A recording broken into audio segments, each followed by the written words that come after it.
I'm going to go to this way so we can get to your question. Thank you for your talk, Ryan. Often I hear the argument about interracial marriage brought up, saying that these same exact arguments were made, saying interracial marriage is dangerous for the children, for society. So how do you suggest we best show that there really isn't a comparison between the same-sex gender and interracial marriages?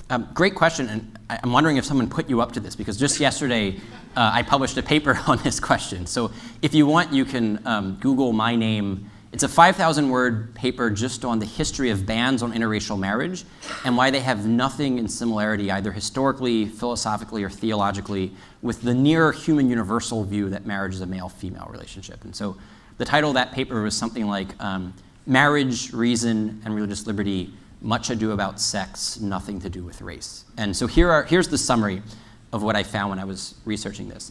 The US colonies, Maryland in particular, was the first political community in history to ever ban interracial marriage.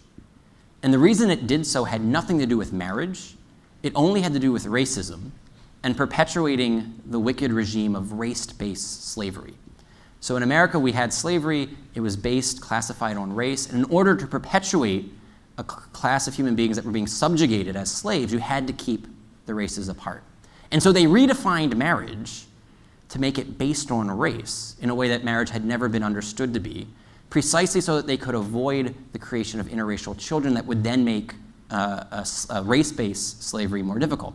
When slavery was finally abolished, we then perpetuated this with our Jim Crow system. We also had bans on miscegenation, bans on interracial dating, interracial marriage, again, trying to support a wicked regime of white supremacy. None of this had anything to do with marriage, though. And so if you look through the great thinkers in human history, whether it's Plato, Aristotle, Cicero, Augustine, Aquinas, Luther, Calvin, Locke, Kant, Gandhi, Martin Luther King Jr., whenever they talk about marriage, they always talk about male and female, husband and wife, mother and father.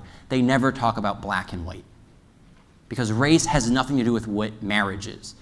So if you go back to the first section of my talk this morning, when I was going through what is marriage, you never heard skin color or ethnicity or race enter into it, because it has nothing to do with what marriage is. So the bans on interracial marriage were unjust precisely because of what marriage is.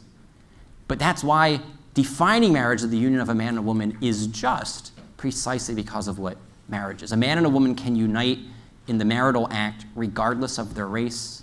Children need a mother and a father, irrespective of the parent's race. Marriage is about uniting the two halves of humanity, male and female, whereas racist laws kept the races apart for no reason at all. So marriage law has to be colorblind. It can't be gender blind.